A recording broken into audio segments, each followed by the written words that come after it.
Chapter 8. The Self-Milking Cow and the Light Behind the Door.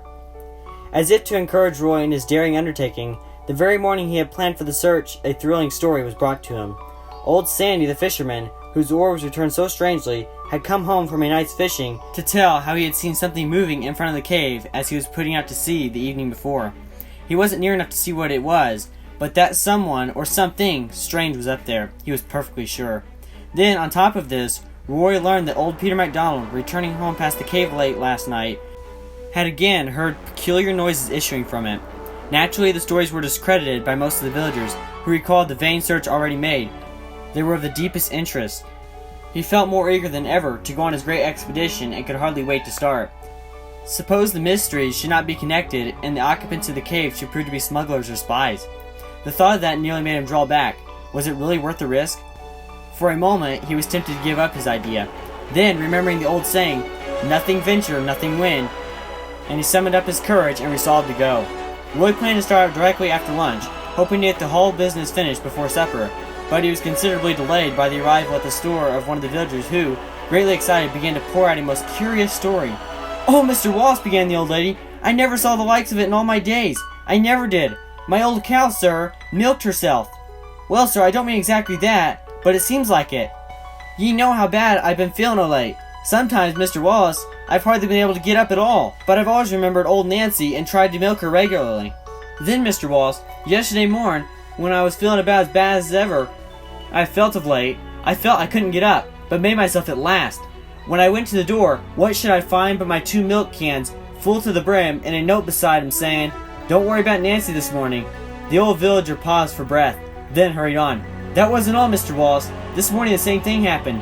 It's beyond me, sir, as the neighbors know nothing about it. It can't be devils, sir. It can't, for devils wouldn't do such kind things like that. It must be angels, sir. Or sir, unless it's ghosts." "Have you the note that was put beside the milk?" asked Roy with interest. "That's the stupid thing I did. I meant to keep it, but then, like the foolish old woman I am, I put it on the fire with some waste paper." Roy would have liked to investigate this latest event more carefully, but he now decided seeking bigger game, and decided to leave the self-milking Nancy till a later time. Should this afternoon errand prove futile, he could but follow up this other trail. Having heard all the thought the old lady could tell him, he left her to continue the discussion of the affair with the others, and started out on his expedition. 4 o'clock found him at the entrance to the cave, standing on the bottom of the rough-hewn steps, looking up at the black hole he was to enter. Now, it is much easier to plan to enter an unknown and perhaps inhabited cavern than it is to walk in when you get there. At least, Roy found it so.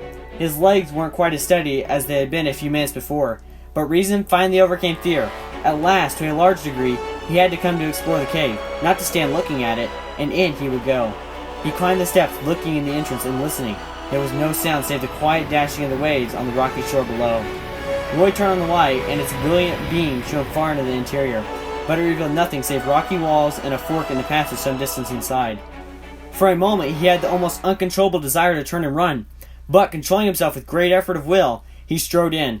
A few steps brought him into the forked passage. Looking on the chart he had made from the reports of the villagers, he found the division mark. After a moment's thought, he decided to take the road to the right. Slowly he walked on, flashing his powerful light around him so that he might carefully examine the walls for any trace of recent occupation. Meanwhile, he hummed a soft tune to himself to help keep up his courage. The passage, which rose gradually, brought him into a fair-sized room and there stopped. Having examined this thoroughly, he retraced his steps, then turned along another passage, which he had passed on his way up. This, too, proved to be a blind alley, so he returned to the main fork and took the left-hand corridor. This turned out to be the far more intricate, winding in many directions and branching at several places. In many cases, his chart did not tally with what he had found, and he wondered many times whether or not he should go on or go back. Nevertheless, he was determined to do the job thoroughly while he was about it, and made up his mind to look everywhere. He had nearly finished now, and was looking forward to the glad moment when his nerve strain would end and he would live again in purer air and brighter light. At last he came to the place described by the fisher folk as the landslide. Truly it looked like one. The passage at this point was quite different from its usual shape, and pieces of granite, large and small, were strewn about the floor. Roy flashed his light hither and thither, looking carefully at everything around him. This section of the passage certainly was unlike anything he had seen yet. One part of the wall was particularly flat, so unlike the rest, it looked like rock. Yet, Roy looked closer. What was that? He brought his light right down upon it. It was a piece of string. He went to pick it up, but found it would not move. One end was fixed within the wall. He pulled hard. There was a click. Then, to his amazement, part of the wall moved and a small door opened, revealing another and evidently secret passage. The door was a heavy oak, painted to look like rock. It was a moment or two before he could steady himself after the shock.